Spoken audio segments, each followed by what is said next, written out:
Hey there. So I was just presenting at a conference just a couple of hours ago, and one of the things that we were talking about was the idea of not taking recess away from kids. And if you're a teacher, you might be rolling your eyes right now because um, you don't have very many options left to leverage with kids. I get that. I'm not that far removed from being in the classroom to know how hard it is to come up with consequences for kids. But the problem with taking recess away is this. First of all, taking recess away is not a logical consequence for anything, right? So it doesn't make sense that when students don't complete work or they call up here a name, we take their recess away. What it results in is kids who are even angrier. And it results in kids who are even more squirrely in the afternoon because we have taken away the opportunity for them to move. And often the kids that are losing recess the most are the ones who need it the most. The other problem with taking recess away is that there is a lot of science to back this up, and you can find lots of research studies that show the benefits of play, the power of play, right? So kids learn negotiation skills, they learn problem solving skills, conflict resolution skills, friendship skills, the list goes on and on. Aside from also physically moving their bodies, which keeps their body healthy and contributes to their mental health being a little bit better. So this is really not something that we should be doing, and yet it has become very common practice in schools to take recess away from kids.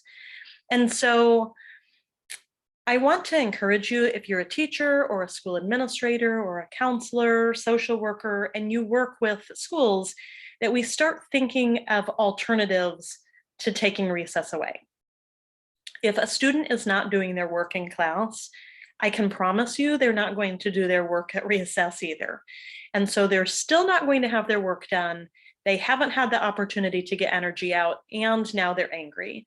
And so it's just not going to end well for anybody by taking kids' recess away. So what are some other things that we can do? So we can provide them an opportunity to do that work either at home as homework.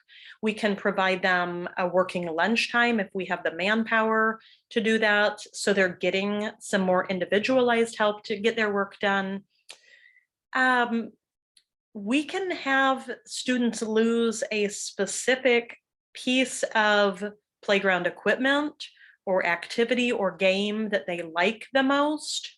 And they just lose that specific thing rather than their whole recess. So we're not saying that they can't play, we're saying that they can't play soccer, or we're saying they can't be on the swings because that's their favorite. But they have the rest of the playground or the blacktop or the track or whatever it is that you use for recess to move around and get energy out. We can also give them specific movement activities. So maybe they have to walk laps around the track during their recess, or maybe they have sort of a choice board of activities or movement activities that they can complete. So 50 jumping jacks and 10 push-ups, whatever it is. Run in place for 30 seconds and then do 5 jumping jacks and repeat that 3 times. We can give them that list of movement activities. So they're not getting a choice in what they do, but they are still having the opportunity to move their body, which is the really important piece of this. So we do have options, and I think that we forget that as teachers, and we feel like we are pigeonholed into just taking recess away. And that's not really the case. So I urge you, if you work in a school in any capacity, to think about how this could be implemented in your school. And it's a process. You certainly can't walk in and say, from now on, we're not taking any child's recess away ever again. Um, I recognize that that is not going to go over well. But we can start encouraging teachers to think through some of these alternative consequences so that we are providing kids with what they really need.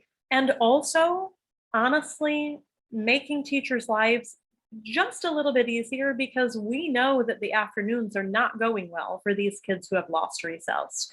They're angry, they have pent up energy, and they're going to blow up at some point, and it's going to mess up the afternoon of the teacher and the other students and possibly the people next door and the administrator that gets called to deal with it.